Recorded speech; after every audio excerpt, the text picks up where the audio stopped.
Good evening, everyone. I'm Kari Ragan, the host of NATS Chat, and I am so thrilled to be here with the esteemed Andrew Lippa as our guest host tonight. Thank you for being here, Andrew. Thanks for having me. Oh, our pleasure. Let me first start by thanking Inside View Press for their sponsorship of the new video chat or video format of our NATS Chat. So thank you, Scott McCoy and Inside View Press. And also, just to let the chatters know that in your control panel, you see a little hand. And if you'd like to ask a question, just click on that hand, and at some point during the chat, I will introduce you and open your microphone, and then you can ask your question of Mr. Lippa. And if you prefer not to do that with an open mic, if you look further down, there's a question box, and you can simply type your question, and I will see it and ask on your behalf. So a couple different ways to do that. So tonight's topic is, how do you be yourself when everyone's telling you what to do? And so, but before we kind of head first into that topic, I just want to introduce Andrew Lippa just a little. First of all, by thanking you for your contribution to the conference last summer. It was so wonderful to have you there to sing for us and play the piano, and of course the master class was wonderful.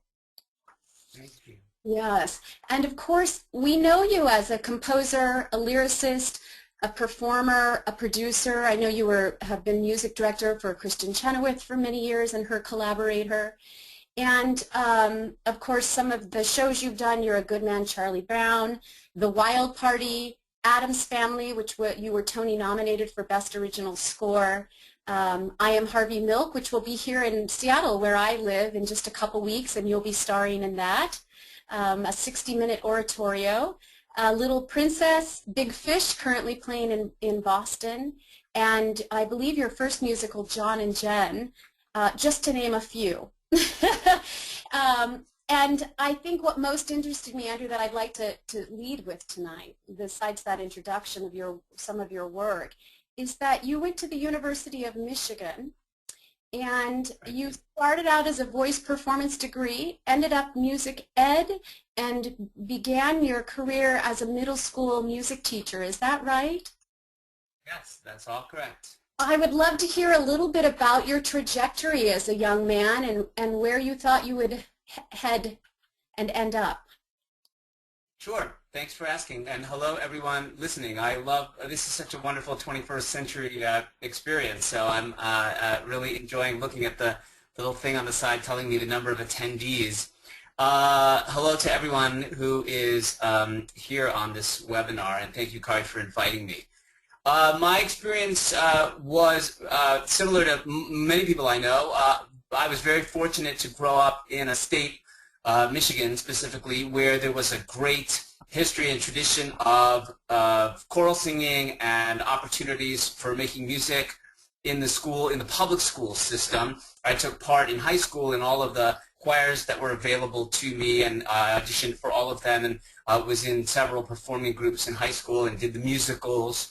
And that's where I was introduced to musical theater, was through my high school teachers. And we had honors choir, and we had all of the Michigan School Vocal Association sponsored all of the festivals that I got a chance to compete in. And I was, in my 11th grade, I was a state finalist in the state competition, vocal competition, one of 11 students chosen, and that was a great honor, and it really encouraged me.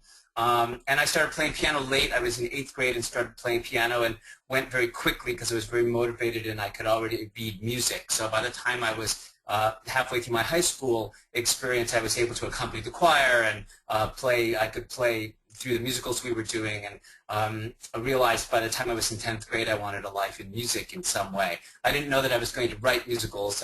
I went to the University of Michigan as a voice major. I thought I would be a performance major. That was what I started as, and took part in 2 NATS competitions as a freshman, actually, and I won Michigan Region my first year as a freshman, and I took second in the Midwest Region competition that NATS sponsored, and that was a great opportunity for me to experience singing on a broader stage, as it were, in front of a much more competitive atmosphere.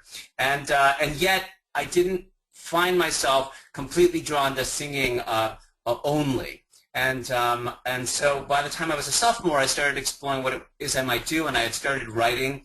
And I worked with kids in camps. I used to be a counselor in summer camp, and was encouraged by a friend perhaps music education was the right road for me, and it turned out it was. And I got a music ed degree and taught in a middle school, private school here in New York City for 4 years, and was very involved there. I headed the music department and eventually was asked to become the 7th and 8th grade dean.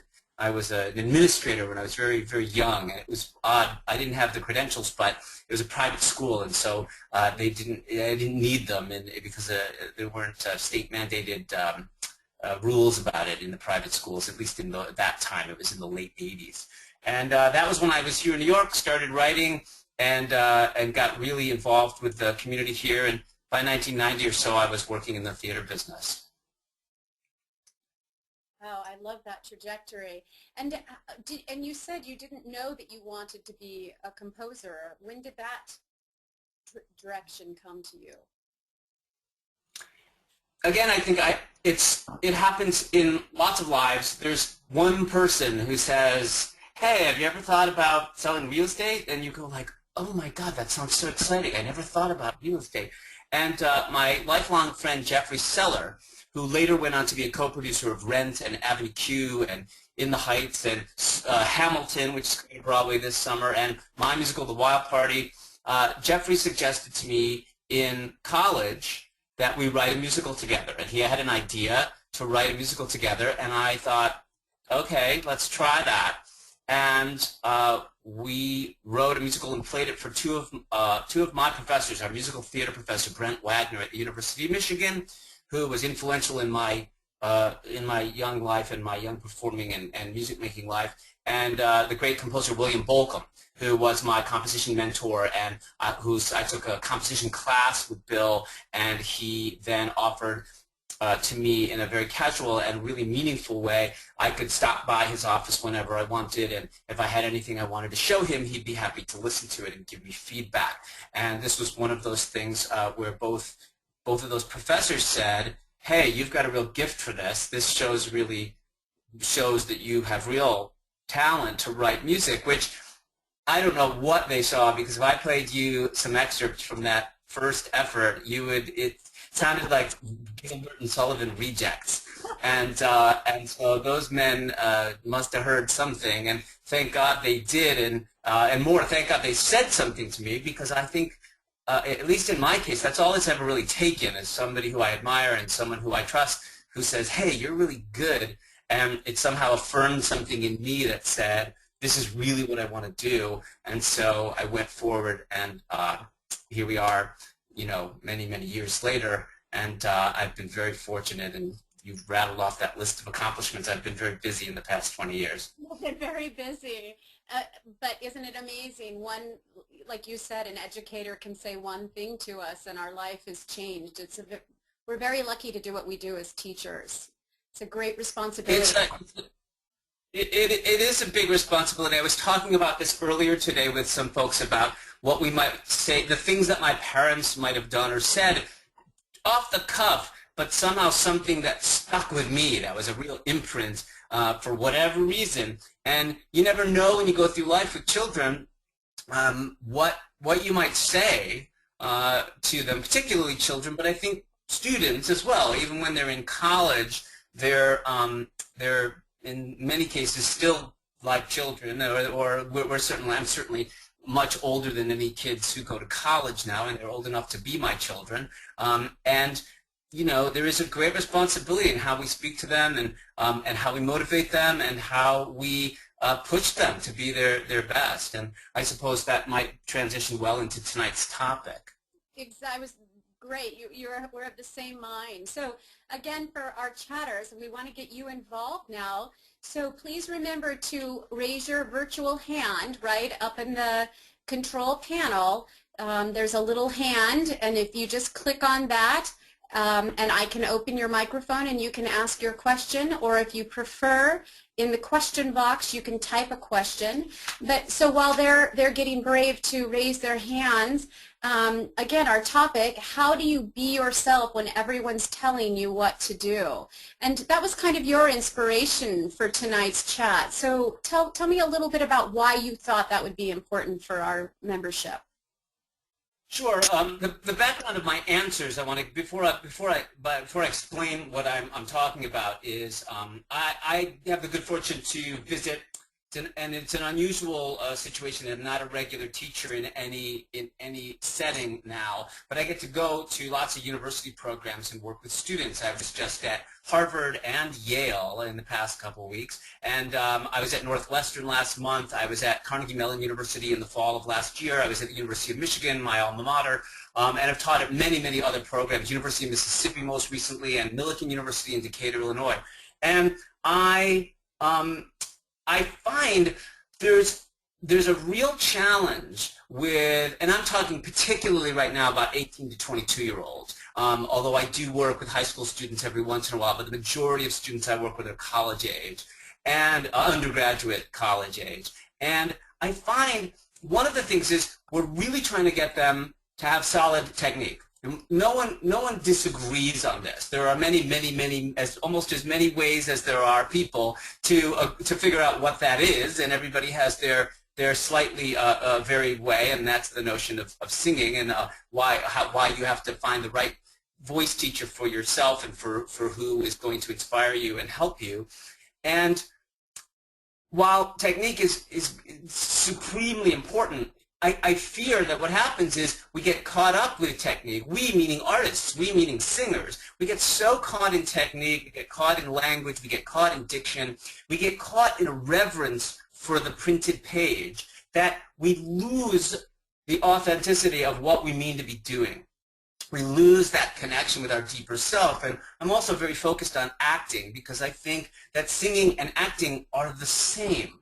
I think that singing technique is necessary so that you can learn to make the sounds you need to make in order to convey the story you're trying to convey. Singing is nothing but storytelling as far as I'm concerned, and writing songs is not, I won't even use the word merely because it sounds like I'm belittling it or keeping it small, but storytelling and songwriting are the same thing from my perspective. I write songs in dramatic context and theatrical storytelling context.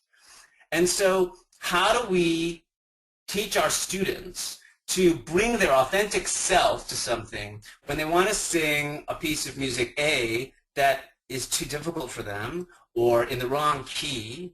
I talk a lot about moving keys because what I do, I don't write operas, and I don't, and I know that the growing voice, particularly with boys, but with young men and young women, that the growing human voice sometimes necessitates. I wrote a song in the Wild Party, for example, that young men like to sing called "What Is It About Her?" And "What Is It About Her" is a really dark-sounding thing that the boys love to jump into. The young people love jumping into the Wild Party because it feels a little dangerous and a little forbidden, I think. And there are a lot of things in minor keys, and they get to express their angst. And a lot of the time, they bring all that angst and they put it right here. And there's no way they could do this 8 shows a week. There's no way they could do this 3 shows a week. And they forget about their technique, or that's one side. They just scream their heads off. Or they sing so carefully that they lose sense of what it means, that they look at 16th notes on the page when the words are, "What is it about her?" And what they end up doing is becoming rigid. And my goal is to try and bridge that gap with them, to get them, questa o quella is not intended to be it's not intended to be that rigid. Right? Questa o quella per me pari solo a cantar. And I know I'm not singing it in the right key, but the language it drives it. It's not the music. It's the meaning. It's the intention to communicate. And how do we encourage our students to communicate, but before or in conjunction with teaching them good technique. And that is a tricky double train, and one that I don't envy voice teachers because I know how difficult that can be. Well, and I think in classical music, since that's what you chose to demonstrate a little, was definitely the voice has to be functioning in a particular way so that then we can be free to both express what we want to with our voice and for the listeners to hear. But I don't find that same, for lack of a better word, standard in musical theater. Would you agree we must serve the story above some bel canto version of sound making? What do you think about that? I suppose it depends on the show. If you're going to do Light in the Piazza, then there's, you know, she better be, a bel canto trained singer is perfect for Clara. It's perfect to sing the title tune. And why opera singers who are native English speakers, let's just deal with that for the moment, as opposed to anybody else, and singing opera in English. Let's just stick to the English language since that's the one I happen to know.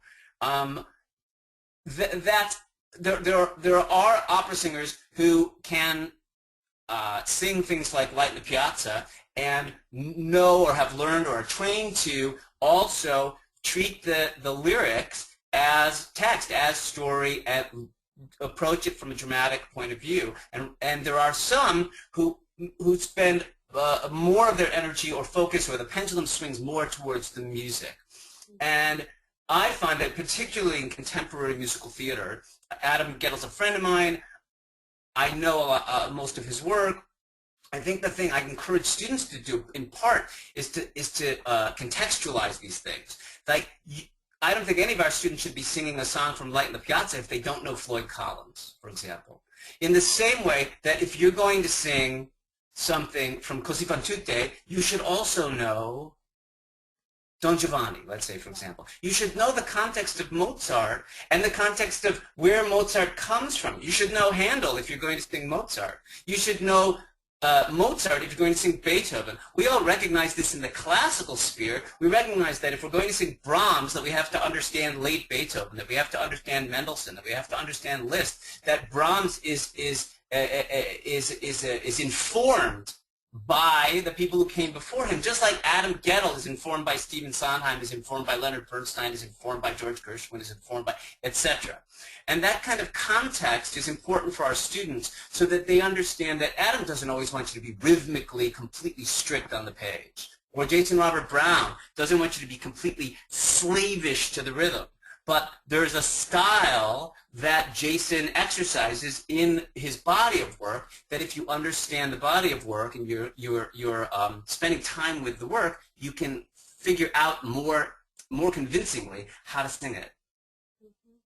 So with regard to auditions and again the topic of authenticity, what do you see? I assume you sit in on a lot of auditions for your various shows. Is that a correct assumption, or do you? For when they're brand new, yes. Once they, obviously, when I'm involved, yes, I will be at a lot of the auditions. Not the initial auditions. The casting director will do that with the assistant director, but with the late stage auditions, I'm involved with, yes.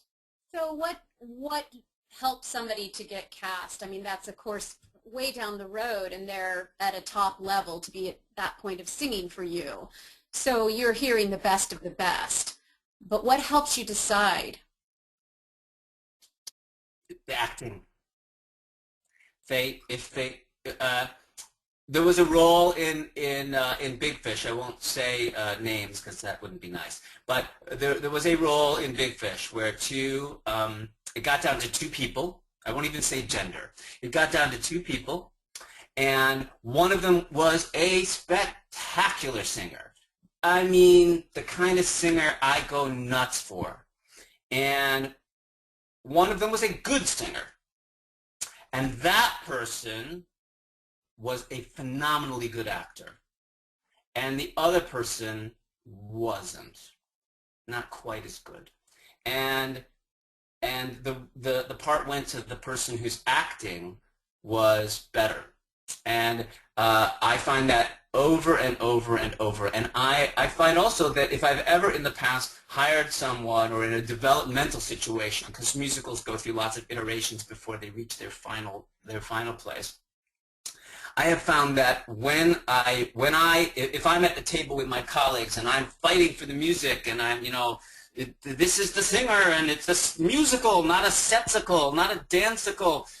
When I do that and we decide, let's go with that person who can sing it, now I'm going to contradict myself in a second. When we go with the person who can sing it, usually it's disappointing, and yet there are times where we've gone with the actor. If they can't sing it well, it's not going to work either. So it's a real challenge for singers in the musical theater, in the professional world of Broadway, where I spend a good portion of my time.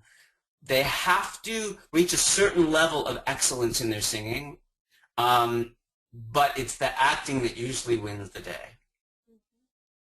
Fascinating. I keep hearing that over and over and over. So I love that information. I see a question by Brian Monternoff, and I am going to open his mic and see if he unmute Brian. Brian, are you there? I'm right here. Oh, I'd love for you to ask your question. Great, thank you. I'm a voice teacher in the Department of Theater at the University of Utah. And one question I'm constantly addressing with my students. As a composer, what do you feel is the balance between honoring a score and being true to those written pitches and rhythms versus the idea of making it your own and having the freedom to play around with those composer-provided rhythms and parameters? Hi, thanks, Brian. Brian, right? Did I get the name right? Yes. Brian. Thank you. Hi, Brian, in Utah. That is the question. And with a living writer, you'll get the answer from that person. And because and it's very easy, it's very easy. When I come into the room, we just did a new production of Big Fish in Boston, where we've reduced the show to 12 actors and 6 musicians with a new orchestration. And we worked with the company there, this professional theater company in Boston called Speakeasy Stage, and they had done a lot of work prior to my arriving, and then I arrived with John August, my writing colleague, and we are able to say, oh, great, hey, I want you to, make sure we should put this down a whole step because this isn't quite comfortable in your range, and I want you to cut off on 4 because blah, blah, blah, and I'll just say what it is, and everybody, because they have a healthy respect for the guy who created it, they say, oh, yes, of course, we'll do it that way. And then the pendulum on the other side, I'm talking about pendulums a lot today, I suppose, opposites, as it were, or sides, is when, for example, I went to Berlin some years ago and saw a production of Turandot, and they set it in the future, and Caliph, instead of ringing a gong, jumped all over a giant cell phone that he had to climb onto, and Turandot came out of a 4-story teddy bear that got pushed on stage. And this was, just to me, the most absurd thing I've ever seen. I thought it was ridiculous. And while the music may have been treated well, the whole presentation of it was bizarre to me and was beyond what the piece was about. Our students in an educational environment, and you're doing a musical, all of my licensing companies, MTI, and TRW, Theatrical Rights Worldwide. I have Big Fish and Addams Family are at TRW. All of them make available the score and the piano vocal score, and you can change the keys. You can change keys of things in the show. Now, if I came to see your production in Utah, I might be a little surprised and maybe a little unhappy, because I also write scores where key relationships are important, and it depends on the show. John and Jen, for example, the key relationships are very important because it's a through-composed piece. But something like Big Fish, where there's a song that stands alone, let's say, for example, Stranger, which is a song that the character of Will, the son, sings early on in the show, It's in C major. He has a lot of G's to sing. If you have an actor who can't really sustain those G's, or where the tessitura, it's even more about the tessitura, is too high, put it in B flat major. And my licensing company will send you the orchestra parts in B flat major. The modern world with Finale, the music notation software we use, or Sibelius, some people use that, is a place where we can make these choices much, much easier for our students to be able to sing material. I wouldn't say if you've got a bass and you cast him in a role that's normally played by a tenor, that doesn't serve anybody. But if you've got a young man who's got a, it's slightly a push for him to sing it in that key, bring the key down. And I think I talk about this all the time because this is what we do in the professional world. When you go get a suit and it kind of fits but not perfectly, what do? We have it tailored. Take in a little here, and you shorten the sleeve, and you lengthen the pant. And we should be doing this with living, breathing work. And frankly, I think we could be doing this with work by people who are no longer living. I suppose I shouldn't speak for anybody else because there are all sorts of lawyers who are going to call me. But I think that we have to approach the work as fluid stuff. What I care about is intention, integrity, authenticity. I care that if you're going to do the song Stranger in D flat, it's because it sounds on the edge of this particular performer's voice. When he sings the F at the end of the song, that should be that. It shouldn't be like so easy that he just tosses it off. It should sound like it's effortful, or again, I'm being careful, that's not a very good voice teacher word, but I think you know what I mean. And so I think these are the things we can and should experiment with our students. Terrific. Brian, hopefully that answers your question. Yes, thank you. Wonderful. I'm going to put you mute you back then. And we have a question from Vanessa Nelson, and I'll read it for her. It says, I teach privately in Portland, Oregon area. Was there a particular event that inspired you to write Waiting? I love this piece. Wow, what a tour de force. I had 4 students in a high school production of Addams Family the past 2 weeks, including one playing Wednesday. So Cold was always the song everybody was interested in before the show. But the mom-in-law role was played by one of my other students, and the discovery stage of this song so fascinated me. My gal that sang Waiting is one of the most classical voice students, but a serious actress. She followed what you wrote so very much, but made it her own, and it seems she was driven by emotion to deliver. I find just keep wondering what inspired this one. If anything in particular. It's so powerful and goes through so many styles, moods in one piece. I got excited when we were coaching it, but I got such chills every time I heard her execute this one in the show. Brilliant writing. Thanks, Vanessa. You can ask me questions anytime. Waiting, for those of you who don't know it, occurs late in the first act of the Addams Family inside a bigger number called Full Disclosure. And it was a challenge. That piece is in some ways tonally outside of the Addams Family. It is harmonically none of that harmonic language exists prior to that song showing up, and most of the time in the second act that harmonic language doesn't show up either, except in relation to this character. One of the concepts of the Addams Family and the way we conceived the show and thus the score was that we tried to, we wanted each character to have their own distinct universe and still have a way to write a score that felt like one show, and an inevitable sense that these songs only belong in the Addams Family. And so Gomez was this Latinate, sort of old school Latin, Afro-Cuban kind of inspiration. And Morticia fell along those lines, but slightly more, with a little more romance and sex in it. Wednesday and Lucas are the most contemporary characters, and therefore pulled, for example, when it hits its stride tempo-wise, it's actually taken, inspired by a song called Gives You Hell, which was a radio hit right when I was making Addams Family, and it's a really sort of a pop rock song called "Gives You Hell" by the All American Rejects. Some of our students may know that song and know that reference. Oh, but gives you hell, oh, but gives you hell, and it was a fun notion that like that's Wednesday's subtext. You know, she's like something that would give her hell is a really cool thing to Wednesday, and that notion felt really fun to me.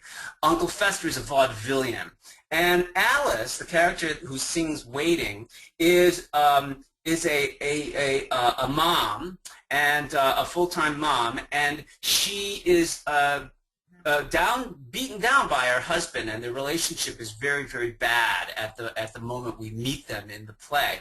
She's also got a very strange habit of writing greeting cards and making very simple poems that everything must rhyme. And it's a very silly and funny thing, and she always wears yellow. And so I thought, what happens when you uncork this kind of person who's repressed? She's repressed emotionally, she's repressed sexually, she's repressed comedically. She's funny earlier in the show, but when she drinks the potion, which is what unleashes this song, I thought, what's the thing that makes somebody go off the rails? And so it felt like a fun challenge to write a piece where she kept switching gears. And could I do that convincingly? So at the very beginning, she does this vocalese, and then there's a little bit of chat in the show where she yells at her husband in front of everybody. By the way, this is all in plain view of all the characters in the show. And then she sings this very depressed minor key thing that suddenly changes into this film noir kind of feeling, which suddenly changes into some other sort of romantic gesture, and is full of words that this character, I think, has always had bottled up inside her until she can't hold it in anymore, and she keeps building and building and building until she talks about how she's waiting for a perfect death. And this makes her, it also makes her more like the Addams, although what she means it seriously. She's really like wishing for death in this moment, which makes it funny because the characters in the Addams Family are like, ooh, this is good. And her family are like, oh my God, this is horrible. And so even as you hear me describe it, I'd say I always approach things from what's the character feeling, what's the story about, what's the thing they're trying to convey, and then figure out what's the musical life and the musical energy, and how to communicate that through music. The incredible power of music is that it's immediate, and we hear it, and it has an emotional impact, and it bypasses our head. Music, even for those of us who make music, who know music, who listen to tons of music, who have great respect for and experience with, often we'll go and we'll hear it, and it just goes right here. And so it's a very, as a composer, it's a big responsibility to make sure that you're actually going to the right spot, because you can easily write something that the music goes the wrong way, and then you're not telling the story you mean to be telling. So Waiting was really fun, and at a time when we were developing and tweaking, and well, more than tweaking, when we were really transforming the show from our out-of-town tryout in Chicago to bringing it to New York, there was a lot of question on the table about, was this thing too overwrought? Was it too dramatic? Whatever that means. Was it too out of line with what was going on? And I remember there were some like real conversations about it, and ultimately we all decided, no, like if we're going to go for it, we're going to go for it. And Carolee Carmello, the woman who originated that part, who's an old friend who was in John and Jen originally as well, and I knew Carolee could deliver it, and indeed she did. So I'm glad for the question, Vanessa, and thank you for the kind words. Thank you, Vanessa. That was wonderful. And now we have a question from Carrie Klofok. I hope I'm saying your name correctly. I was fortunate enough to have a private coaching with you years ago on a whim. I wrote you an email and you said the fact that I had the nerve to email you is the reason you agreed to give me a coaching. Are you still giving private coaching at this stage in your career? I love that. Hi, Kari. That's really funny. No, I don't do private coachings. Really, because I get asked to do lots of things other than writing music and lyrics, and I find that if I say yes to too many things, then I stop writing music and lyrics, and so I try to carve out big chunks of time in my year where I can write and not spend the energy. It takes a lot of energy to do coachings, and I enjoy working with singers. But at this point, where I am right now, what I do is I take on a little bit more responsibility and go. I'll give a couple days, and I'll go to universities, and have visited a lot in the past year. I think I've done like 6 or 7 university visits, which is a lot for me in a year, but I'm not in the midst of a giant production this year. We have lots of activity on a lot of titles, but not one big new Broadway show this year. So I thought, well, this will be fun to exercise my teaching muscle a little bit. So thank you for the kind words, and I'm glad it was a good coaching and that you might want to do it again. So thank you. Oh, great. All right, so now let me open up Larry Bridges' mic and let him ask a question. Larry, are you there? Yes, I am. Can you hear me? We can hear you. Go ahead. Well, thank you. First of all, I'm from Seattle, and we are lucky to have some University of Michigan people like Ian Eisendrath and David Armstrong and people from Fifth Avenue. But I teach at the Thespian festivals a lot. And one of my questions is finding the right songs for students. It's difficult to sometimes, like taking in consideration the accompaniment, and of course, thank you for the keys, being able to change the keys, because that's really important. But I think Jason Robert Brown and Sondheim, sometimes they'll say the accompaniments are too difficult, and yet some of the songs are appropriate. And how do you go about finding the right songs for students? That's a great question, and I think one of the great things before us as people who care about students and singing is matching repertoire and finding, knowing, absorbing repertoire without it breaking the bank too. Frankly, because I know it can be expensive to buy the books, and also, of course, I hope you all know about like sheetmusicdirect.com and the other places online where you can go and sample them. You can put them in any key, and then they license them directly to you. They print your name on the page, and that way, if you're caught photocopying, and everybody knows that they shouldn't photocopy songs or make PDFs of them and send them to other people, because it denies people like me the ability to make their royalty off of these things, and therefore many people who depend on that for their income can't make a living as a writer. Finding the repertoire for people, and by the way, go Blue, thank you for the shout out from the University of Michigan. The challenge of finding repertoire is one I wish I had a good answer. I think the accompaniment issue is so substantial, and I wish maybe I can help get this conversation started, which is our pianists and what kind of it's such a complex conversation, because I will go sometimes to schools where the pianists who play in master classes are professors, or they're they're professors. They teach piano and or collaborative piano, and many of them are wonderful pianists, but they're not schooled in contemporary music. They don't understand the feel and rhythm and how to play Jason Robert Brown's music. They don't understand it. They see the notes on the page and they can play them, but they don't play them with the right feeling. Or many times, and I try to avoid this in my published music, I don't like the pedal a lot of the time. And in a song like, for example, I'm Not Waiting, which a lot of young women are attracted to, I specifically tell you all over the music when to use the pedal and when not. And much as that actually works, it feels so fussy on my part. And so I have an ongoing conversation with my editor about when do we put pedal markings, when do we put metronome markings, or do we allow people some room to interpret? And sometimes a slower tempo of something is going to be great and in that particular person's voice.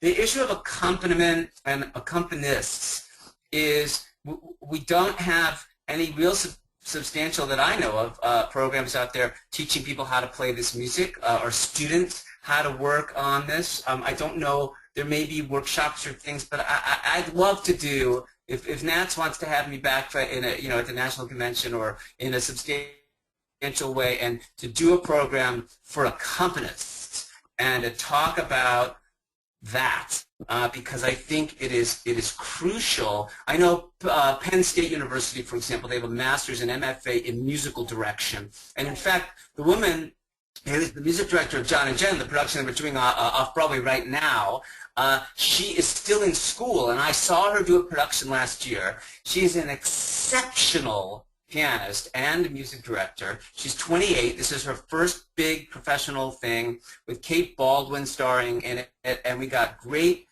response from the community and from the press, and we're making a recording of this new version of John and Jen. And this young woman, her name is Lily Ling, she is in this master's program, and one of the things, I know several of the other students from this program, it's a new program, and they all are being schooled in all of this new material and how to play it. And I think I'm so happy, and I hope all of our attendees tonight are exploring all the work that's being done now in the living composers and figuring out how to tackle this issue. And if people have ideas about how to approach it, I think it's a great thing to start discussing. And that is so much a part of finding new repertoire for students. How you find repertoire from the vast, trove of available repertoire is, I think, just an ongoing part of being a voice teacher and your own education for new work and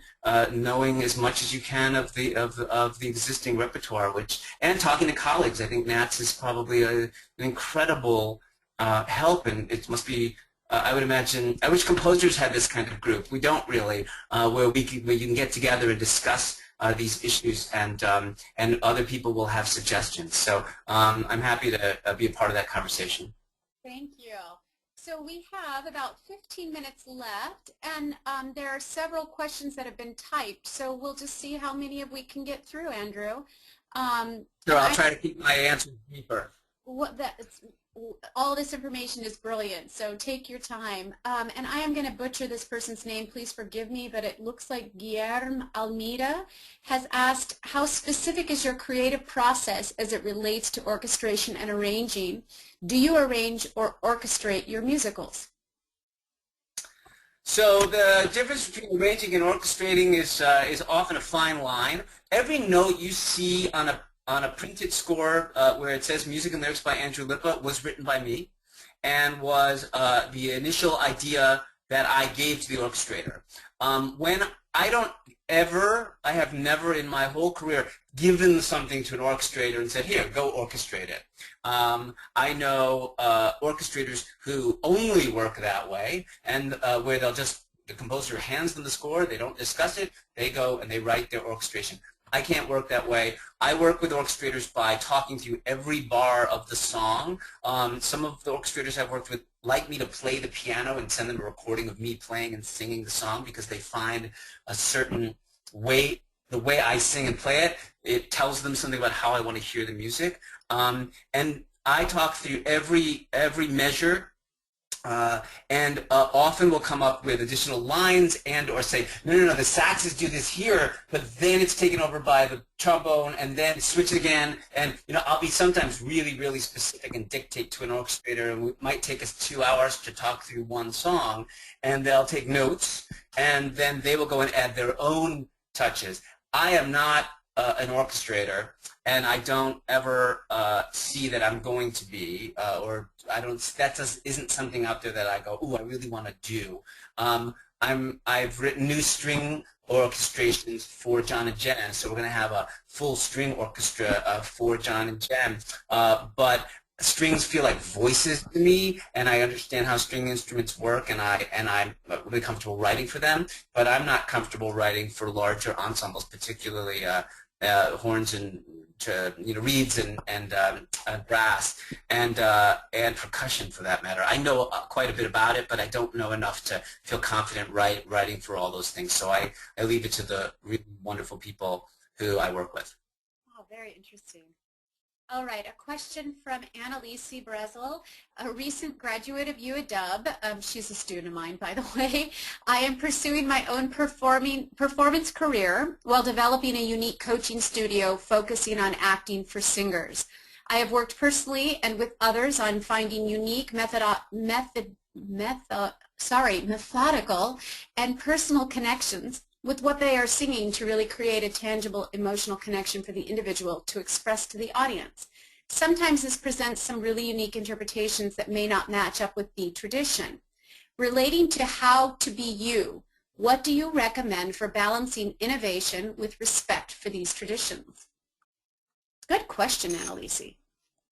Spectacular question. Wow.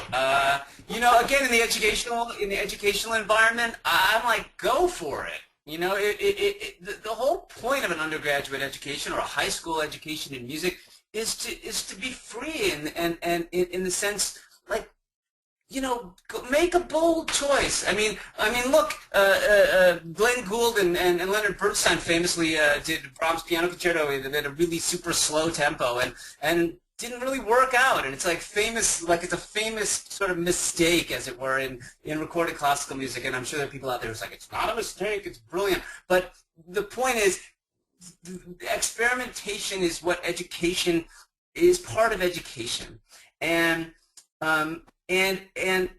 yet there are also performance practices and standards in the way we do it, and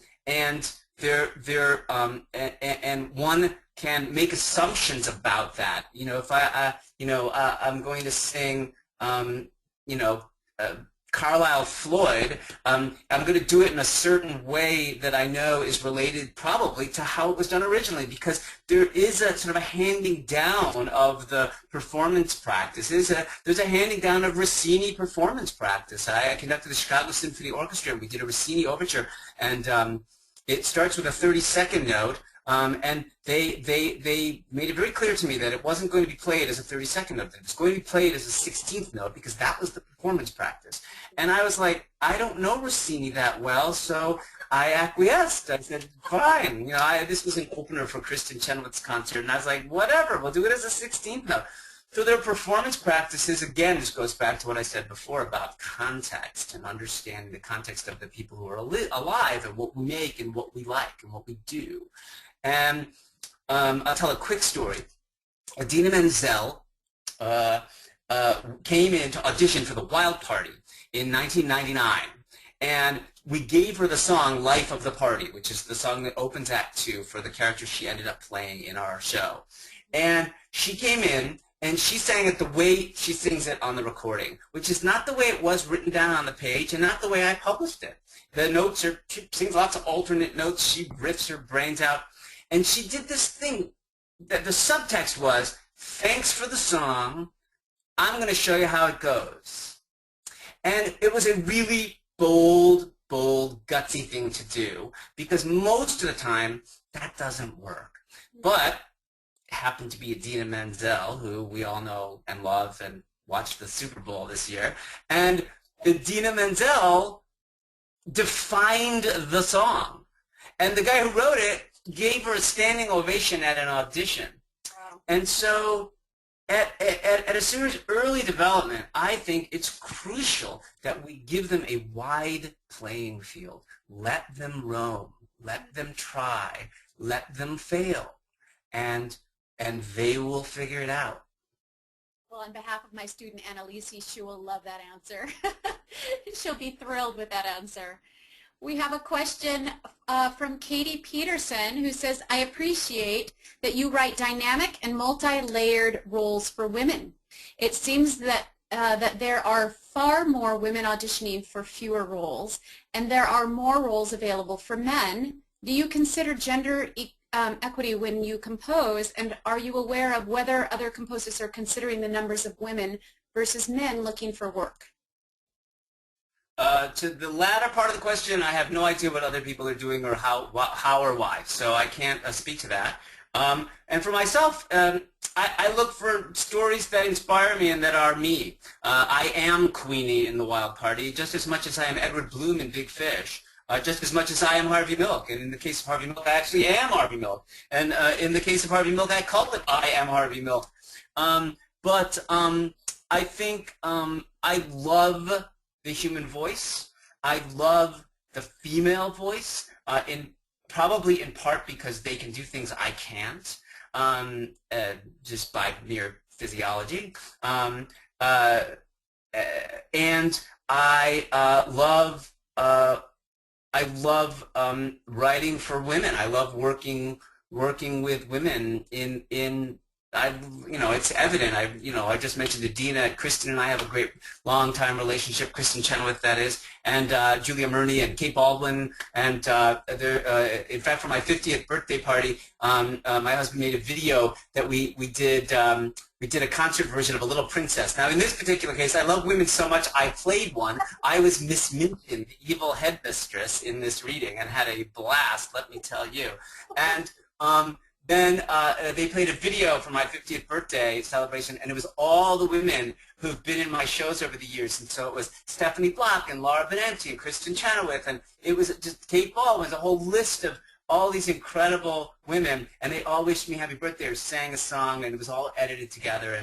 And so it was celebrating all the women in my life, and I'm grateful for them. So I just choose stories that are moving and interesting to me. I'm making a partner piece for I Am Harvey Milk where the soprano will be the lead, and the guy who plays Harvey Milk, in this case probably me, plays the second part, the nemesis, as it were, and so that's going to be fun because I get to really write for soprano again. So I'm excited about that. Yeah, wonderful. Thank you. Okay, Alicia Moore says, my high school, Grant Park High School, just did Big Fish as our musical, and the closing next was on Friday, March 13th. I just wanted to tell you now, Big Fish is my favorite musical in the whole world. I think it is actually better as a musical than as a movie. All the songs are so amazing. Thank you so much for writing such beautiful songs. From Alicia Moore. Thank you, Alicia. Thank you for doing my musical. Thank you for such lovely things. Thanks. That's lovely. All right. And from Jordan Palmer. Hi, Andrew. I'm a voice teacher and children's musical theater director in Seattle. What are your feelings on giving performers songs that fit them vocally but don't necessarily fit the way they look or aren't necessarily a character they would stereotypically play? Do we encourage performers to challenge directors to see them as the character they present? Oh, for sure. And this goes to again in an educational environment. We should let them try things they haven't done before. Look, schools put on productions of Cabaret, and somebody has to play Frau Schneider, and so who's going to play Frau Schneider? Now, what often happens is they will cast the girl who's got some extra pounds on her because they somehow she looks older, and that's a crappy excuse. And what they should do is let the girl who's a little bigger play Sally Bowles, and so that's part of theater education, and I think that's actually more and more is going on. I spoke at in Dallas at the Texas Thespian Convention in November. 5,000 high school students and all of their teachers came together to talk about theater, and I think they're challenging. I think in places like Texas, they're actually challenging the notion of how we do these shows and who should be in them and who should play these parts. I think it's wonderful. We should challenge in every way. We should challenge gender and race. I mean, there are schools who don't have African American students in our country, and they want to put on Once on This Island or Ragtime, both by the same writers, actually. What do you do? Do you not put those shows on, or do you put them all on with white kids? And I think you put it on if you want to give them the experience of that story. Let them try on these different people who they would never otherwise necessarily have the experience of getting to know, as it were, the way you get to know characters and other people. I think it creates diversity and enriches our students to try on other things and to become other things. So I'm all for that kind of thing. Okay, Amy Golden, excuse me, says, I am a private voice teacher on Long Island. Can you speak to the high school musical, lowercase letters, experience where we have young singers being asked to sing in original keys which are not being changed by MDs. Young students are blowing out their voices, trying to sing notes and styles, often belting that they are simply not vocally ready to do, and then they come with their voice lessons in terrible shape. The scores their schools are renting are written in the original keys, made for trained adult voices. Is the answer to use recorded tracks that can be moved into other keys? Please say no. That's from Amy. Yeah, again, the licensing companies are trying their hardest to make it easier for to answer these questions. They make the printed scores available. I think in the case of TRW, I think they will make the actual like for example, here's Big Fish, the vocal score, and it's kind of flimsy. It's not the way we remember getting scores from Tams Whitmark or MTI. Because they just print it out on regular paper, they bind it for you, and then you get to keep it, by the way. It's from TRW, and they will put things in other keys. And so if you go to their website, theatricalrights.com, I think it is, theatrical rights, or Google theatrical rights worldwide. But MTI, Music Theater International, they're working in the same way and trying to make it possible, not easier, possible to teach our students how to sing well and to play the parts they want to play without this very thing that you're talking about. So I hope you continue to explore those things and communicate with each other. Call the guy or the woman who's directing the musical. Speak to the music director and say, hey, I'm so-and-so's voice teacher, and I was wondering, like, I went on the website and I could see that this would be a better key for her, and is there any way that you can change the key for that song? And and hopefully we can encourage this dialogue without it feeling like we're meddling. That's the hard line, isn't it? That they don't want to see us as meddlers, and yet we're on the front line of vocal health for our young singers. So we have to keep pushing that boundary. Well, one last question. Vocal health on my desk. I love it. One last question here. Alicia Moore asks, how many musicals have you written songs for? Including unproduced musicals, I think it's approaching 10, maybe somewhere around 10. So it's a lot at this point. So and I love doing it. Although Harvey Milk, for example, is not really a musical, and it may become a stage piece that we do in theaters, but it's not traditionally. I don't know what's going to happen with Harvey Milk because it falls, as they say, between two stools. It's not an opera, it's not a musical, and yet we have people in the theater who are interested in it, and there are opera companies beginning to be interested in it. So we're gonna see how that goes. We're hoping to film it for television next year. That's our big plan. We're going to be doing it in a huge way next year, and so we'll film that for TV and that will be very exciting. And I feel really great to participate in this conversation. I love singing. I love what singing can do. I love all the people who help other people learn how to sing. So thank you so much for inviting me here today. Well, thank you so much, not only for tonight, but your wonderful contribution to our field of music, and again at the Boston Conference. We just cannot thank you enough for your time and energy and gifts that you share, so thank you. And let me just quickly remind our NATS chatters that our next chat will be April 12th with Matt Edwards talking about audio technology and the singer. So for now, we will wish everyone good night, and Andrew, if you want to stay on for just a minute, and we'll let everyone depopulate. We'll stop the recording. Thank you so much, and we're getting lots of thank yous coming in right now to you as well. Good night, everyone. See you April 12th.